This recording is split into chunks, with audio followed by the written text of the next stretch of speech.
저는 70대 여성으로 슬하에 손주 녀석 한 명이 있습니다. 손주 녀석이 7살 때부터 20년 넘게 제가 키우고 있지요. 아들 내외가 살아생전 시장통 골목에서 신발 가게를 했는데 시장에 화재 사고가 나는 바람에 둘 다 명을 달리하고 말았습니다. 그날부로 고아가 된 손주를 친할머니인 제가 거두어 온 것입니다. 혜민이 할멈, 그리 고생하며 키울 게 아니라 차라리 혜민이를 어디 고아원이라도 보내는 게 어떠우? 고아원이라니, 그게 무슨 아닌 밤중에 홍두깨 같은 소리야? 혜민이 할멈이 경제적으로 여유라도 있으면 모를까. 그것도 아니면서 손주를 키우려고 아등바등 사는 게 너무 안 되어 보여 그렇지. 매일 고기 반찬 먹이고 비싼 장난감 사주지는 못하지만 내가 아무리 없이 살아도 우리 손주 녀석 고아원 보내는 일은 없어요. 그런 쓸데없는 소리 할 거거들랑 당신 우리 집에 얼씬도 말아요. 아니면 아닌 거지 왜 그리 성을 낸담? 입장 바꿔 생각해 보셔. 멀쩡한 손주 녀석 고아원에 보내라는데 누가 그 소리 듣고 기분이 좋아? 나야 혜민이 할멈이랑 혜민이 생각해서 그랬지. 요즘은 고아원도 시설이 좋고 또 혜민이는 똑똑해서 어디 좋은 집에 입양이라도 되면 혜민이 미래를 위해서도 좀 좋아. 아줌마, 저는 아무리 부잣집이라도 할머니 놔두고 절대 안 가요. 뭐라고? 혜민이 너 만약에 양부모님이 맨날 새 장난감 사주고 커다란 네 방 주고 맛있는 거 몇 끼 해준다고 해도 안 갈 테냐? 절대 안 가요.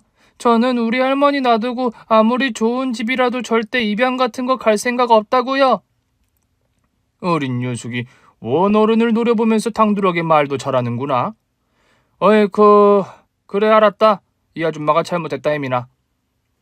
저나 손주 녀석이나 가진 거 하나 없었지만 서로에 대한 정과 핏줄에 대한 집착만큼은 누구보다 끈끈했습니다.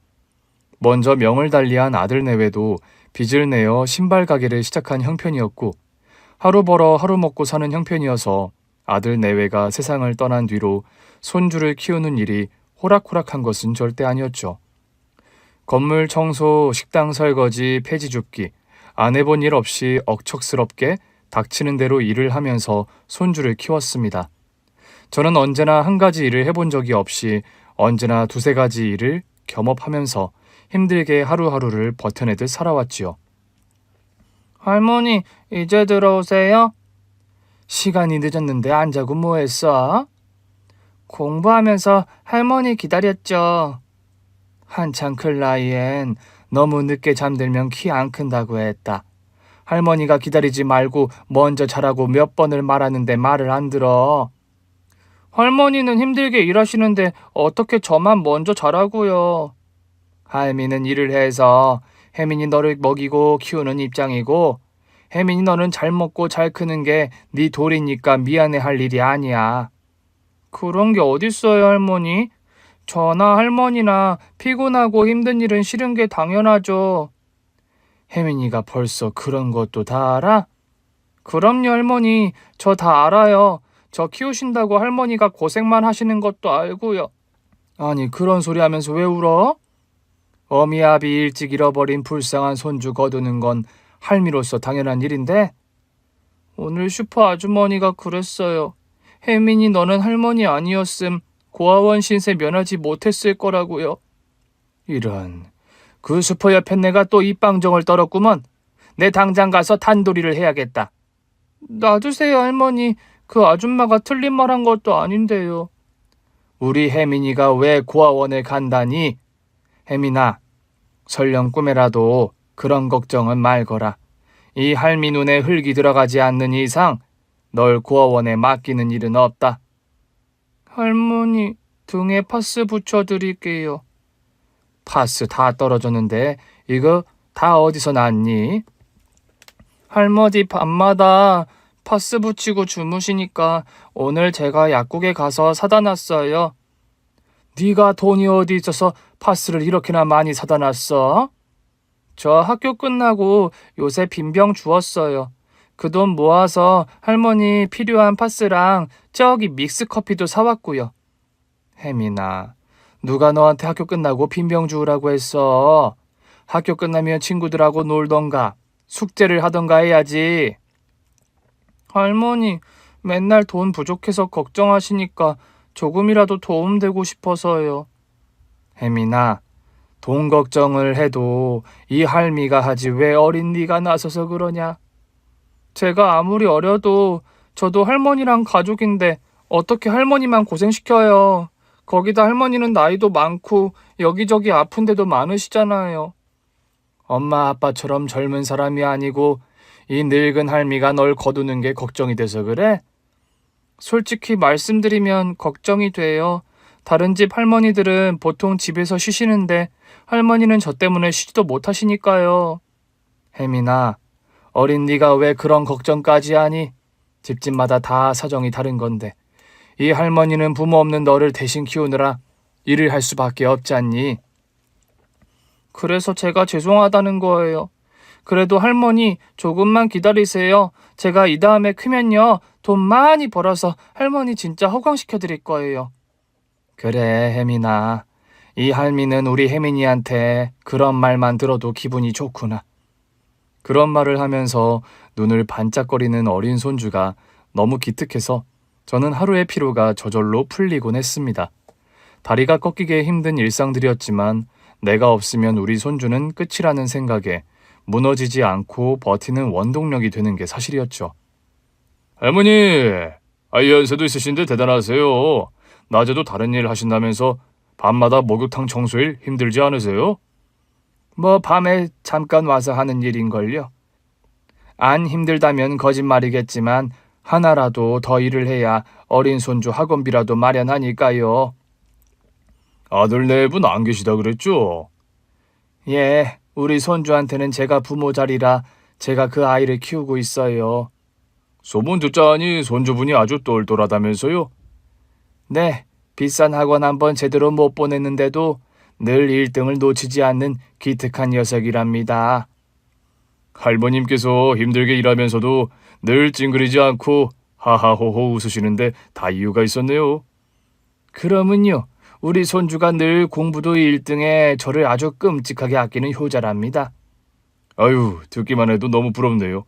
우리 집 아들 녀석은 매일 과외다 학원이다 비싼 돈 들이부어도 맨날 성적표 받아오는 거 보면 화딱지만 나거든요.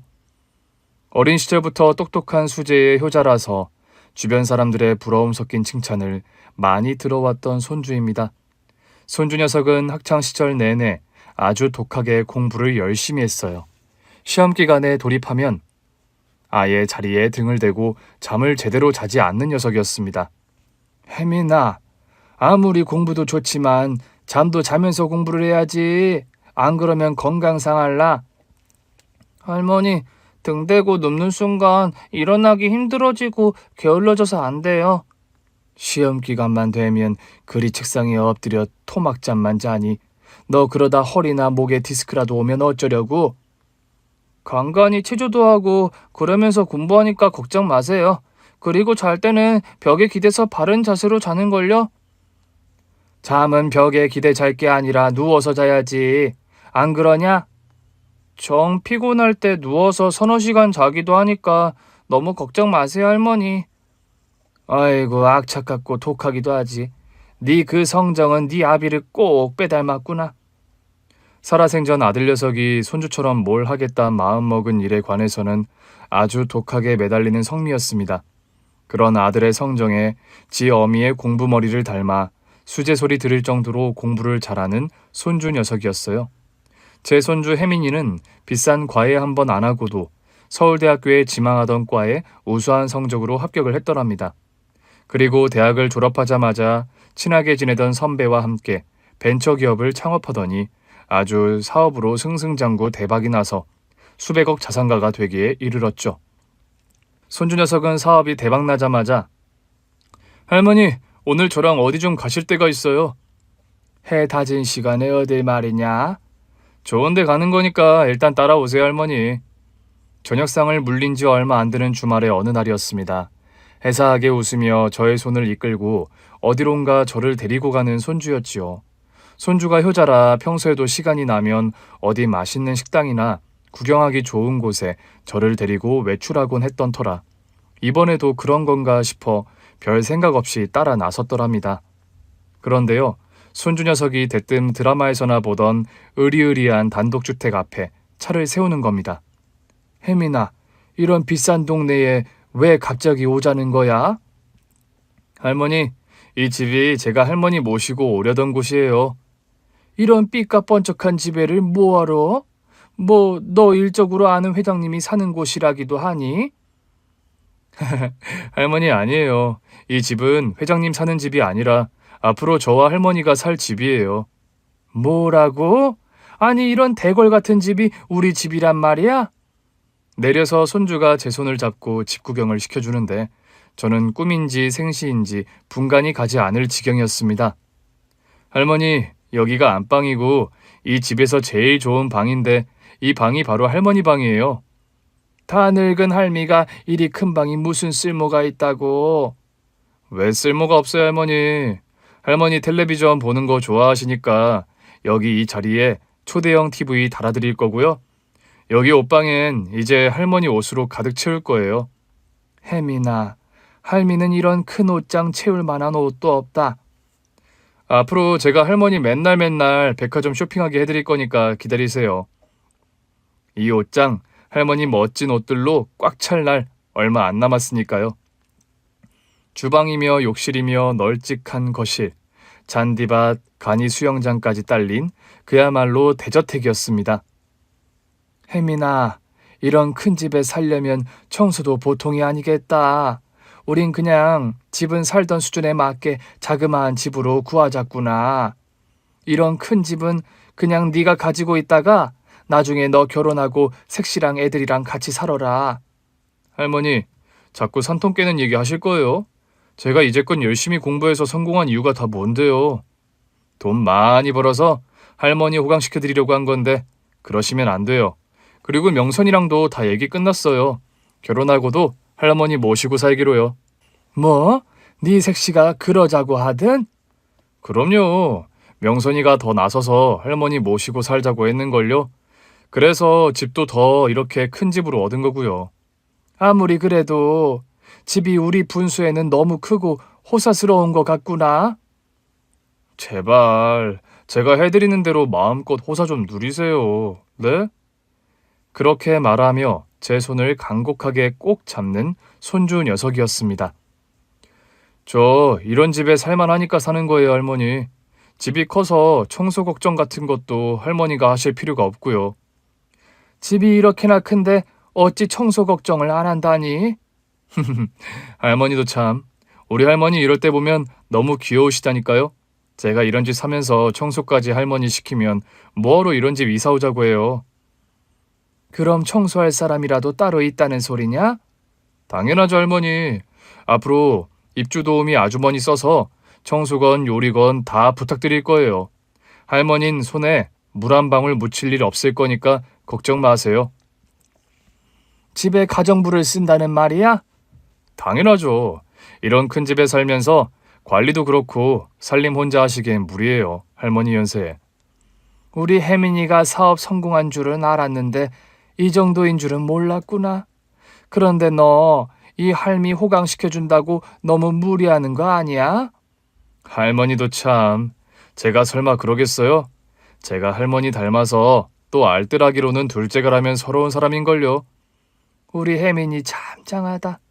네가 어려서 크면 이 할미를 호강시켜준다고 그리 약속을 하더니 진짜로 그 약속을 지킬 줄이야. 할머니도 참, 이렇게 좋은 날 왜 오세요? 저 키우느라 여태 고생만 하셨는데 앞으로 남은 인생은 좋은 거 드시고 좋은 거 입고 좋은 데 구경 다니시면서 호강만 하시다 가시는 거예요. 그게 제가 원하는 거예요, 할머니. 그렇게 말하며 제 손을 꼭 잡은 손주 녀석이었습니다. 주변 사람들도 어렵게 키운 제 손주 혜민이의 성공을 모두 입을 모아 부러워들 했지요. 세상에, 혜민이가 그리 사업이 대박이 났다면서요? 나는 잘 모르는데 무슨 벤처 사업인가 뭔가를 해서 운영이 잘 되어가나 봐. 듣기로는 뭐 그냥 잘 되는 정도가 아니라 아주 준재벌이 됐다면서요.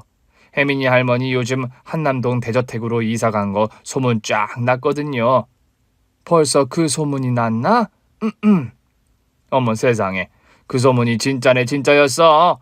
혜민이 할머니 동네에서 폐지 주우러 다니면서 옆에서 혜민이가 빈병 주울 때가 엊그제 같은데, 세상에나 살다 보니 이런 날이 다 오네요. 그러게 말이오. 쥐구멍이라도 벼뜰 날 있다더니 그 말이 틀린 말은 아닌가 보우. 그냥 벼뜰 정도가 아니라 아주 그냥 운수가 대통하셨네. 우리 혜민이 할머니 보니까 이제 옷도 아주 때깔이 나고 맵시가 나시는데요. 우리 혜민이가 백화점 쇼핑을 자주 시켜준다우. 어머, 정말 듣기만 해도 부럽네요. 옛날에 툭하면 사람들이 혜민이 고아원 데려가라 입방정들 떨더니만 혜민 할머니가 손주 때문에 이리 호강하며 사실 줄 누가 알았대요. 그날도 오랜만에 옛날에 손주와 살던 동네를 방문했다가 한참이나 부러움 섞인 인사를 들었더랍니다. 그때였어요. 가방 안에서 휴대폰이 울어대서 받았더니 할머님 지금 어디세요? 얼마 전에 결혼식을 올린 손주 며느리가 다급한 목소리로 전화가 온 겁니다. 지금 잠깐 예전에 살던 동네에 마실 나왔다만 무슨 일이냐? 할머니 큰일 났어요. 혜민 씨가요. 아니 무슨 일이길래 말도 제대로 못하고 울어. 혜민 씨가 해서는 안 되는 선택을 하려고 해서 지금 병원에 있어요.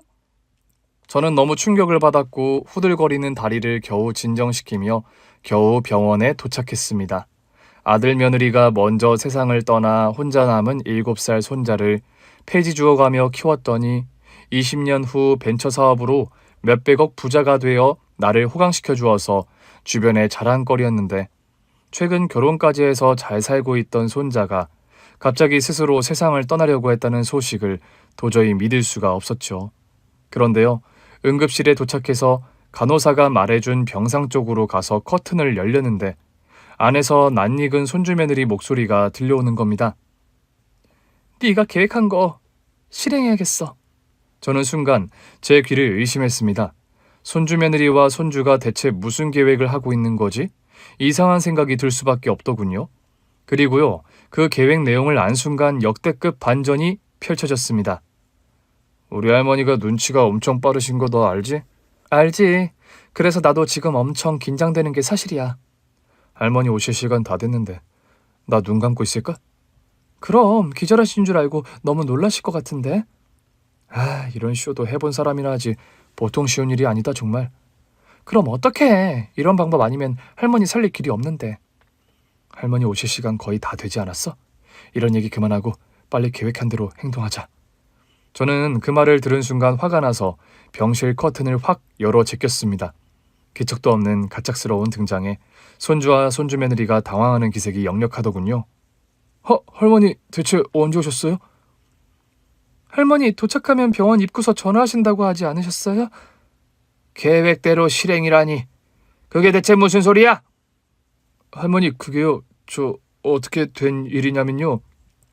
혜민이 너 바른 대로 말하지 못해. 대체 무슨 꿍꿍이가 둘이서 있길래 할미 오기 전에 속닥속닥거리면서 계획대로 실행 타령이냐? 할머니 그게 아니라요. 정말 미치겠네. 명선이 너 분명 혜민이가 안 좋은 선택하려고 했다면서 전화해놓고 이게 다 어떻게 된 일이냐? 이 할미 눈에는 혜민이 너도 분명 멀쩡해 보이는데. 알았어요 할머니. 이왕 이렇게 된 거 솔직하게 말씀드릴게요. 그래. 더 이상 이 할미 속일 생각 말고 이실직고 해라. 할머니 실은 이 사람이요. 안 좋은 선택하려고 했고 그 부작용으로 급성 간경화 왔다고 말씀드리려고 했어요. 아니 밥 먹고 한가한 애들도 아니고 왜 그런 쓸데없는 거짓말을 하려고 했어? 할머니께 신장 이식해 드리려고요. 뭐라고? 아니 그게 무슨 뚱딴지 같은 소리야?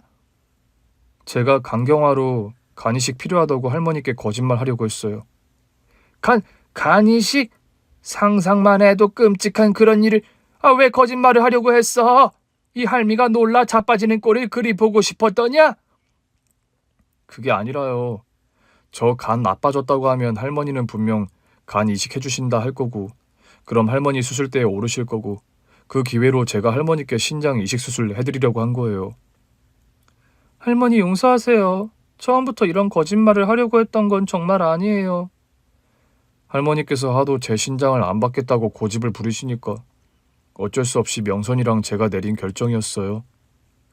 제 신장이라도 적합했더라면 제 신장이라도 받으시라고 할머니를 설득시켰을 텐데 그것도 아니라서 정말 저희 입장에서는 이런 방법을 쓸 수밖에 없었어요.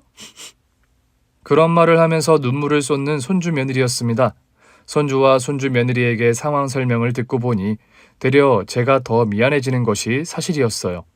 제가요, 젊어서부터 신장이 별로 좋지 않았는데 나이가 들면서 신장 기능이 많이 떨어졌습니다. 얼마 전에 병원에서 신장 이식 수술을 받으라는 권유를 들은 상황이었죠. 그런데 기증이 적합한 수여자로 저희 손주 녀석이 나온 겁니다. 할머니, 제가 할머니께 신장 드릴 수 있다니 그래도 얼마나 다행이에요. 마다하지 마시고 하루라도 빨리 이식 수술 받으세요. 네? 혜민아, 말도 안 되는 소리 좀 그만하렴. 내가 정신이 온전한 이상 나 살자고 우리 금쪽 같은 손주 몸에 칼을 댈 것 같으니?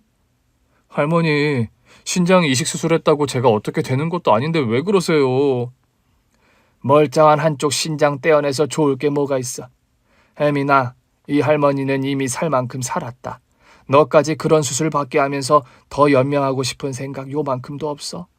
할머니, 지금 할머니 신장 기능 많이 떨어져서 이식 수술 말고는 아무 답이 없다는데 왜 자꾸 고집을 부리세요?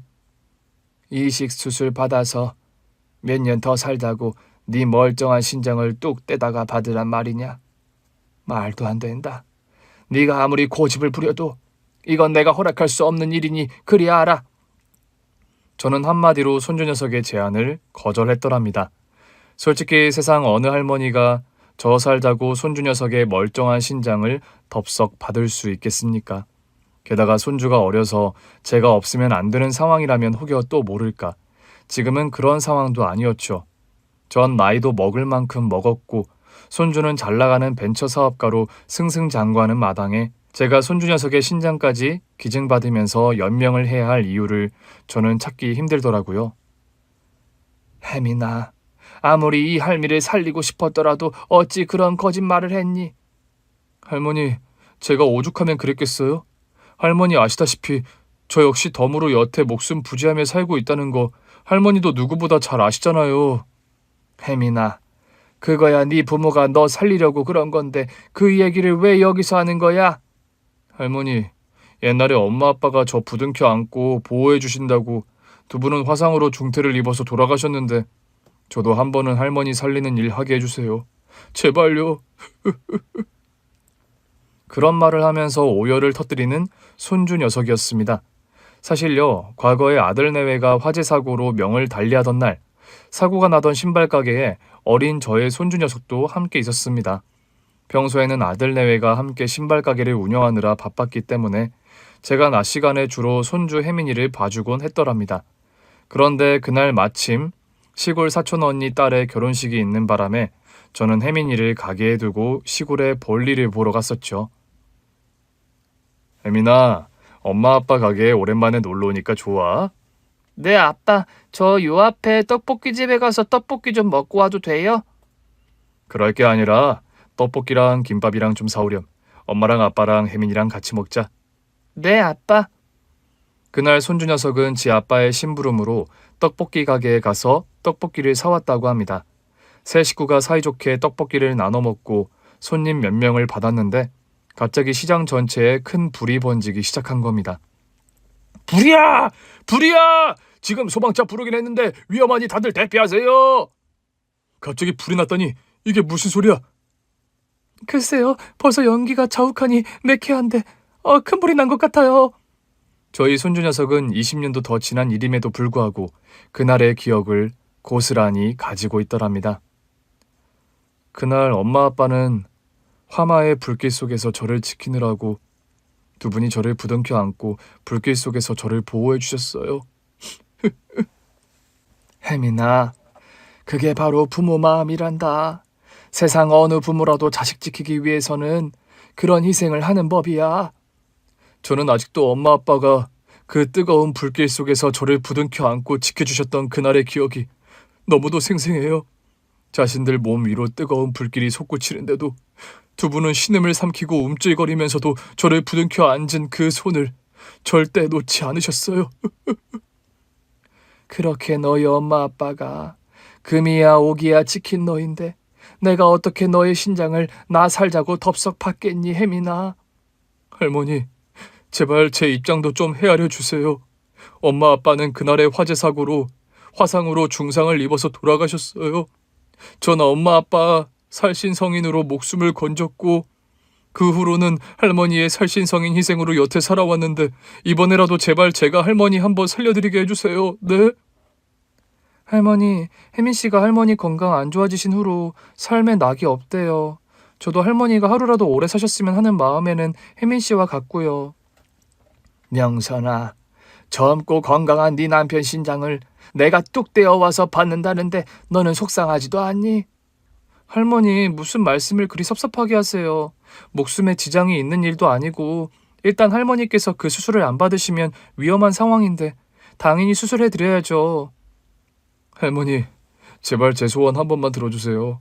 저 할머니 호강시켜드리려고 여태 열심히 살면서 여기까지 달려온 건데 지금 돌아가시면 안 돼요, 네?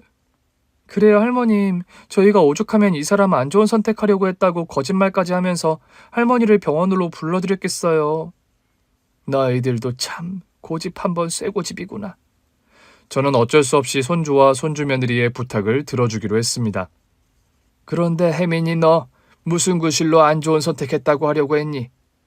저희도 그 변명이 마땅치 않아서 한참을 고민했는데요. 그냥 요즘 이 사람 사업에 문제가 생겨서 그걸 해결하려다 안 돼서 안 좋은 선택하려고 했다. 그리 말씀드리려고. 그걸 내가 믿었다 한들 병원서 수술을 너희들 원하는 대로 해주겠다든? 그건 되려 크게 걱정할 필요 없었어요.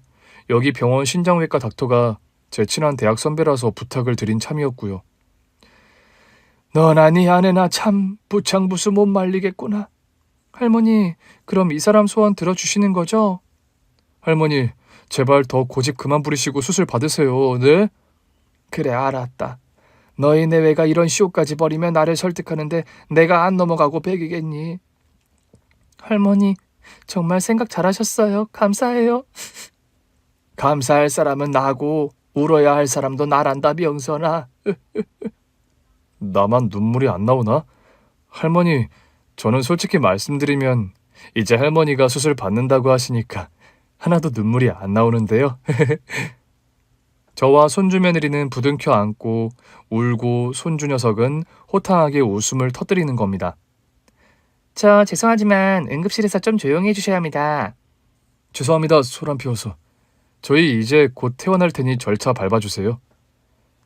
혜민아, 이게 어떻게 된 거냐? 벌써 퇴원을 하다니. 손주 녀석의 부탁을 받고 입을 맞춰주기로 한 선배 의사 선생님이 저희 가족에게 오더군요. 우리 혜민이와 합심해서 저를 속이기로 한 의사 선생님이세요? 제 질문에 당황한 기색을 숨기지 못하는 손주 녀석의 선배였습니다. 할머님, 그게 어떻게 된 거냐면요. 그런 말을 하면서 식은땀까지 흘리며 뒷머리를 극적이는 의사 선생님이셨죠. 의사 선생님, 그렇게 당황하실 거 없습니다. 저 손주 녀석 내외에게 다 설명을 들어서 이제 다 알고 있어요.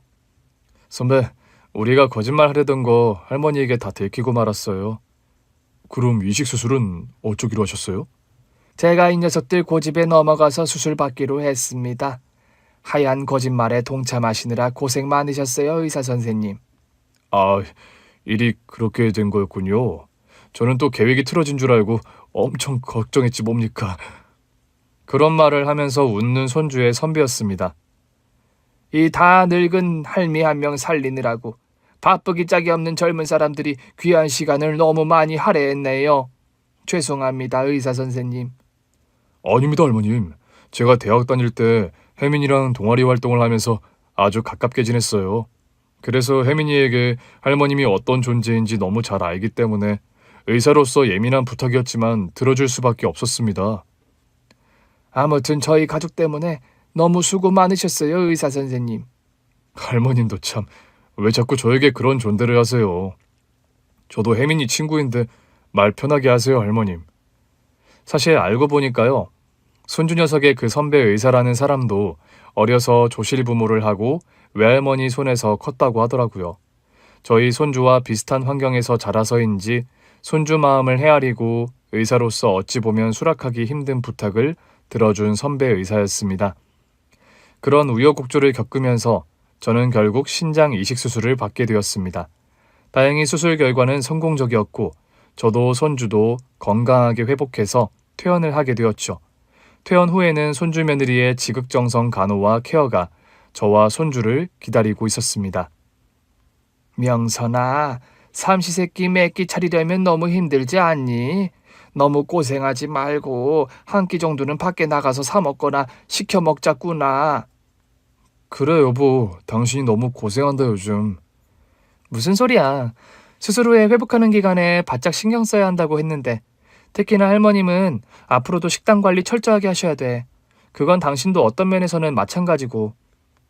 제가 신장이 안 좋아서 저염 식사를 해야 하는데 제 건강을 신경 쓴다고 매끼 저염 식사 식단으로 정성껏 식사를 챙기는 손주 며느리였습니다. 저희 손주 며느리가요. 원래 저희 손주가 운영하던 회사에 다니던 직원이었습니다. 친정 아버지가 대학교 교수님이라 유복한 환경에서 자랐는데도 요즘 보기 드문 며느리라는 소리를 들을 정도로 현모양처가 따로 없는 그런 손주 며느리였어요. 결혼 승낙받으러 왔던 첫날부터 아주 예쁜 말과 행동만을 골라 하던 손주 며느리였습니다. 할머님 안녕하세요. 저 혜민 씨 여자친구 정명선이라고 합니다. 그래, 어서 들어와요. 할머님, 이거 처음 찾아뵙는 날이라 빈손으로 오기 뭐해서 제가 조금 만들어 왔어요. 할머님 입에 맞으셔야 할 텐데 걱정이네요. 아니, 이게 뭐예요? 제가 직접 집에서 만든 수제 양갱이에요. 할머니께서 이거 양갱이 좋아하신다고 해서요.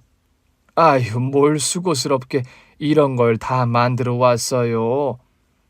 할머님께서 혜민 씨 키우시느라 평생 얼마나 고생을 많이 하셨는지 저 들어서 다 알고 있어요. 그런 감사한 분배로 처음 인사드리러 오는 날인데 이 정도는 약과지요.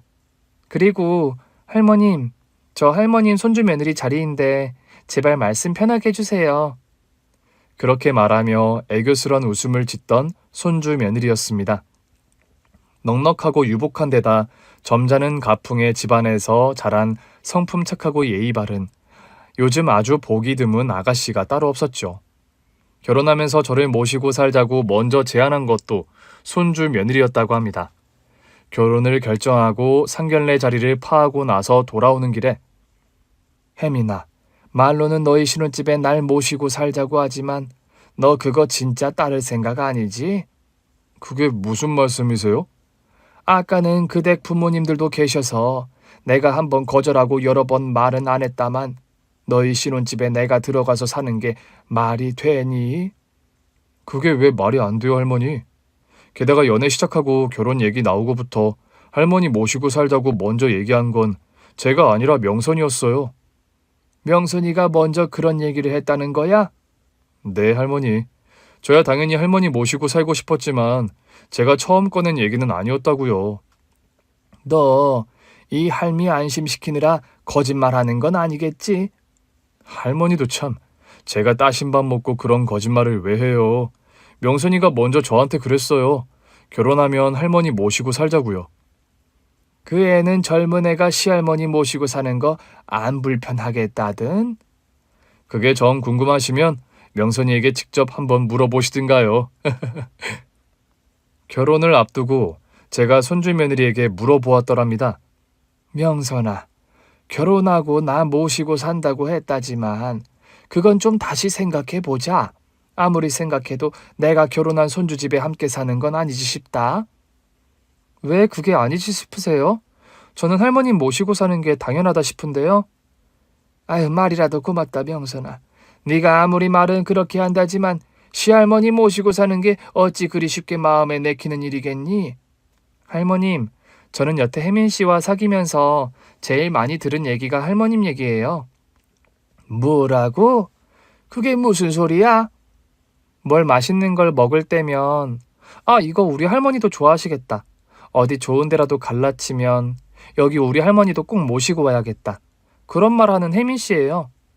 이 녀석도 참 여자친구 데리고 데이트할 때 눈치도 없이 그런 소리들을 했다니.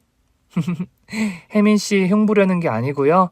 어린 시절 얘기 들으면 들을수록 할머님께서 얼마나 힘들게 혜민 씨를 키우셨는지 알기 때문에 저 역시 할머님 모시고 싶어요.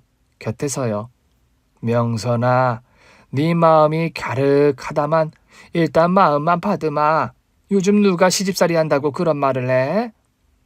할머님께서 저 시집살이 시킬 뿐도 아니고 무엇보다 제가 사랑하는 혜민 씨를 여태 이렇게 무탈하게 키워주신 할머님인데 이젠 제가 곁에서 할머님 챙겨드리고 싶어서 그래요. 그렇게 예쁘게 말을 하면서 합가를 제안하는 손주 며느리였습니다.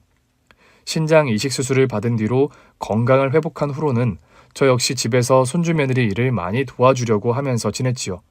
제가 만드는 반찬이나 음식을 입맛에 맞아 해서 다행인 일이었고요. 결혼하고 3년째가 되던 어느 날 손주 며느리는 쌍둥이를 임신했다는 기쁜 소식을 전해왔습니다. 할머님, 아기 집이 하나가 아니라 2개가 보인다네요. 그래? 아이, 세상에 이런 경사가 어딨다니. 임신 초기에는 조심, 또 조심해야 하니까 한동안 살림이니 요리니 아무것도 할 생각 말렴. 할머니, 아무리 그래도 어떻게 아무것도 안 하고 지내요. 임신 초기가 제일 위험할 때란다. 쌍둥이면 더 조심해야 하니까 넌 내가 해주는 음식 먹으면서 그저 공주처럼 지낼 생각하거라. 저는 제가 신장 이식 수술을 받으며 손주 며느리에게 케어받은 고마움도 있어서 더 살뜰하게 임신한 손주 며느리를 챙겼습니다. 오이소박이랑 너 먹고 싶다는 오리불고기 좀 해봤다. 얼른 좀 먹어보렴. 할머니, 입덧 심해서 아무것도 안 넘어갔는데 오이소박이 먹으니 밥이 넘어가네요. 다행이구나. 입덧 한다고 영 안 먹고 지내면 기력 떨어져서 안 되니까 천천히 억지로라도 좀 먹을 생각해. 억지로가 아니라 할머님 만드신 오이소박이가 너무 아삭하고 시원해서 입덧이 한결 가라앉네요.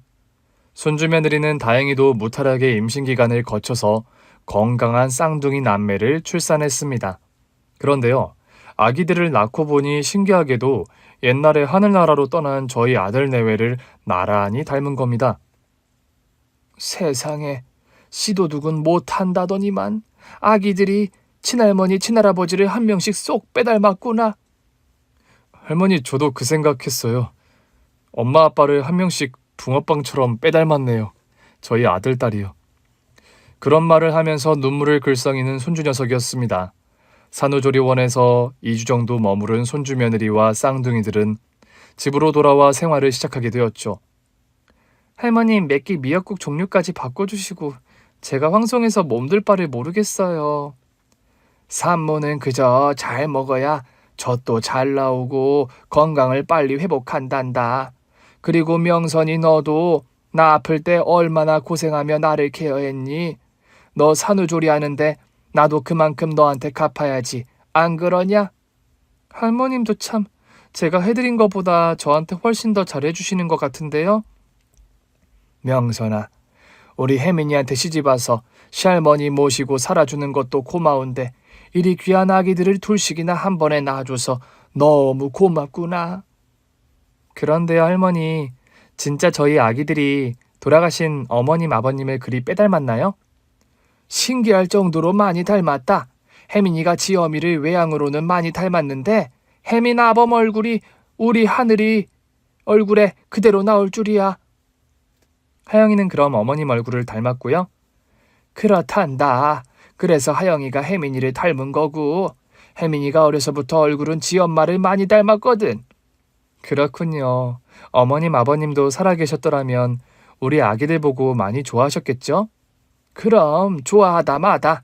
아마 눈에 넣어도 안 아플 만큼 귀여워서 매일 물고 빨고 업고 다녔을 게다. 내 눈에 이리 귀엽고 사랑스러운데 그 애들은 오죽하겠니? 손주 며느리의 말에 문득 먼저 명을 달리한 아들 내외가 사무치게 그리운 게 사실이었습니다. 화재 사고가 나기 전 신발 가게를 오픈하면서 그런 말을 하던 아들 내외였어요. 엄마, 가게 오픈하면서 여기저기 빚지느라 엄마한테까지 손 벌려서 죄송해요. 부모 자식 간에 무슨 그런 색셈을 차린다고 인사치레야? 아무리 그래도 죄송한 건 죄송한 거죠. 엄마가 여유가 있는 것도 아니고 수십 년 부은 적금 통장 깨시게 만들어서 저 마음이 무거워요. 어머니, 저희 부부 어머니 실망 안 시켜드리게 장사 정말 부지런히 할게요. 네, 엄마. 우리 내외 돈 많이 벌어서 이 다음에 진짜로 우리 엄마 호강 많이 시켜드릴게요. 네, 호강이야 차순이가 너희 가게 장사 잘 되는 게 1순위다. 어여 푸죽간에 맡긴 돼지머리나 찾아오렴. 고사를 잘 지내야 장사도 잘 된다고 하더라. 그렇게 설레는 마음으로 구두 가게를 오픈하고 고사를 지내던 날의 기억이 생생합니다. 어찌 보면 아들 내외가 저에게 그리 미안해하면서 호강시켜준다는 약속을 했었는데 그 약속을 손주 녀석과 손주 며느리가 지키고 있는 셈입니다. 얼마 전에 저는 팔순 잔치를 했어요. 팔순이라고는 하지만 저는 평소에 떠들썩한 것을 별로 안 좋아해서 조용히 가족 식사나 하려고 했습니다. 할머니, 팔순에 가족 식사만 하다니 말이 안 돼요. 그럼 뭐 동네 잔치라도 벌이려고? 아서라, 쌍둥이들 아직 젖도 못 돼서 명선이 정신없는데 이 크게 버릴 생각 말어. 할머니, 그건 걱정 마세요. 다른 날도 아니고 할머님 팔순이신데 제가 우리 하늘이 하영이 전 먹이면서라도 잔치는 버릴 거니까요. 나는 가족 식사만으로도 족하니 일 크게 버릴 생각들 말어. 단단히 단도리를 해두었는데도 결국 서울 시내의 최고급 호텔의 연회장까지 대여한 손주 내외였습니다. 고향 친구들, 친척들까지 다 불러들여서 아주 성대한 팔순잔치를 벌이게 됐어요. 세상에, 여기 호텔 식사값만 해도 엄청나게 비싸다던데 혜민이가 성공을 해도 엄청 했나 보네. 축의금도 일절 안 받고 순전히 본인이 비용 부담 다 해서 할머님 팔순잔치 치러드리는 거라는데. 아유, 여기 잔치 비용만 해도 엄청 깨졌겠다. 벤처 사업을 해서 수백억 갑부가 되었다잖아. 거기다 몇 년 전에는 할머니 신장 안 좋다고 이식 수술까지 혜민이가 해줬잖아. 참 효자 손주가 따로 없네. 할머니 좋으시겠어요. 혜민이 같은 손주 둬서요. 감사하고 기특하지 뭐. 콩 심은 데 콩 나고 팥 심은 데 팥 난다고. 혜민이 엄마 아빠가 원체 효부 효자였으니 그런 거 같네. 사실 하늘나라로 먼저 떠난 아들 내외가 효심이 아주 지극한 아이들이었습니다. 며느리 역시 딸처럼 저에게 살갑게 굴던 효부였고요. 떠들썩한 팔순잔치를 벌이면서 어쩔 수 없이 세상을 떠난 아들 내외가 사무치게 그리운 게 사실이었습니다. 할머니, 이렇게 좋은 날 왜 우세요? 시큰해진 제 눈가를 보면서 손주 녀석이 묻더군요. 하도 좋은 날이라 네 엄마 아빠가 생각나. 그렇구나. 미안하다. 이래서 나이 들면 주책이란 말이 나오는 게지. 할머니, 너무 속상해 마세요. 안 그래도 저 엄마 아빠 기일 며칠 전에 맞춰서 의미 있는 일 하나 해보려고요. 무슨 일인데 그러니? 회사 차원에서 사회적 환원 프로젝트 논의 중이었는데 엄마 아빠 두 분 이름을 딴 후원 사업 시작하려고요. 후원? 어떤 곳에 후원을 하려고 하는데? 돈 없고 가난한 집에 난치병 앓는 어린애들이요. 그런 아이들 키우는 집에 생활비랑 병원비 지원하는 후원 사업을 시작하게 됐어요. 그 기부 사업 이름에 네 엄마 아빠 이름을 붙이려고? 네, 할머니. 그 화재 사고가 나던 날 저는 두 분 희생으로 여태 덤으로 살고 있는 거니까요. 제가 이만큼 사업가로 성공하게 된 것도 두 분 희생이 있어서 가능한 일이었다는 거 저 너무 잘 알아요. 아이고, 우리 혜민이 하는 행동마다 이리 기특한 행동만 할꼬. 마음에 드세요, 할머니도? 마음에 들다마다. 오늘 특급 호텔 잔치나 다른 선물보다 이 선물이 제일로 할미는 마음에 드는구나. 저는 그런 결정을 했다는 손주 녀석을 꼭 끌어안아 주었습니다. 요즘 신발 가게 장사는 잘 되니? 개업한 지 얼마 안 돼서 아주는 아니지만 그래도 조금씩 달굴이 늘고 있어요, 엄마. 어머님, 이 사람 자꾸 식사도 거르면서 물건 떼러 다니고 손님 상대하고 그러네요. 제발 끼니는 거르지 말고 장사하라고 잔소리 좀 해주세요. 그래, 혜민아 범아. 다 먹고 살자고 하는 짓인데 밥 굶어가며 장사할 건 뭐야? 빨리 돈을 많이 벌어야 여우 같은 마누라에 토끼 같은 아들내미 그리고 우리 엄마 호강시켜드리죠. 너무 돈돈거리지 말아라. 너무 돈돈거려도 희한하게 돈이란 게 발이 달린 거 마냥 도망가 버리는 게 인지상정이니. 저 돈 많이 벌면요, 가족들 위해서도 쓰지만 어렵고 못 사는 사람들한테 기부도 많이 할 거예요. 그건 저도 이 사람이랑 생각이 같아요, 어머니. 저희도 워낙 어렵게 장사하다 보니까 돈 벌면 좋은 곳에 쓰고 싶다는 생각이 들어요. 돈 벌기도 전에 쓸 생각부터 하는구나, 둘 다. 그래도 좋은 곳에 쓸 생각한다니 너희 내외한텐 꼭 복이 올 게다. 부창부수란 말이 괜히 나오는 게 아니네, 아니야. 그런 말을 하면서 웃던 날의 기억이 생생합니다. 어찌 보면 그날 주고받던 말들이 다 현실이 되었네요. 비록 돈을 많이 벌어서 저를 호강시켜주고 좋은 곳에 쓰고 싶다는 그 소원이 아들 내외가 아니라 손주 혜민이를 통해 이루어지기는 했지만 말입니다. 혜민아범, 혜민 어머마. 오늘 내가 특급 호텔서 떡 벌어지게 팔순잔치 하는 거 잘 보고 있니? 혜민이가 사업가로 아주 성공을 하는 바람에 내가 분수에도 없는 호텔 잔치를 하고 있구나. 오늘같이 좋은 날 너희 내외가 이 자리에 없어서 많이 그립고 아쉽단다. 너희 내외가 불길 속에서 온몸을 불사르며 지킨 너희 귀중한 아들 혜민이. 혜민이는 어려서부터 똘똘하더니 성공한 사업가로 마음씨 따뜻한 훌륭한 성인으로 누구보다 훌륭하게 장성했단다. 너희 내외 이름을 딴 기부사업까지 시작한다니 자랑스럽기 짝이 없어. 내가 이리 마음이 흐뭇한데 너희들 마음은 아마 배로 더 자랑스럽고 흐뭇할 거라는 생각이 드는구나. 혜민이가 낳은 쌍둥이 아들, 딸은 아범과 어멈을 한 명씩 쏙 빼닮았단다. 너희 내외의 성정을 그대로 닮아서 혜민이와 혜민이 처도 아주 금슬이 좋고 주변에 퍼주기를 좋아하는 성정들이란다. 하루하루 억척스레 열심히 살면서 돈 많이 벌어 늙은 어미 호강시켜주고 좋은 곳에 기부도 하고 싶다던 너희 내외의 꿈이 혜민이를 통해 실현이 되었단다. 너희 두 내외가 지금 비록 우리 곁에는 없지만 저 높은 하늘 위에서 하나하나 다 내려다보고 있을 거라고 생각한단다. 혜민 아범, 혜민 어머마, 이제 혜민이 걱정, 내 걱정은 하지 말고 그곳에서 너희 두 내외 평안하고 행복하게 지내길 빈다. 내 아들, 내 며느리 보고 싶고 많이 사랑한다. 언젠가 너희 곁에 가거들랑 혜민이 키우느라 수고 많았다고 인사나 한마디 건네다오. 긴 얘기는 여기서 이만 마칠까 합니다. 끝까지 경청해 주셔서 정말 감사합니다. 오늘 준비한 사연은 여기까지입니다. 재미있게 들으셨다면 구독과 좋아요, 알림 설정까지 눌러주세요. 그럼 저는 다음 사연으로 찾아뵐게요. 오늘도 건강하고 행복하세요.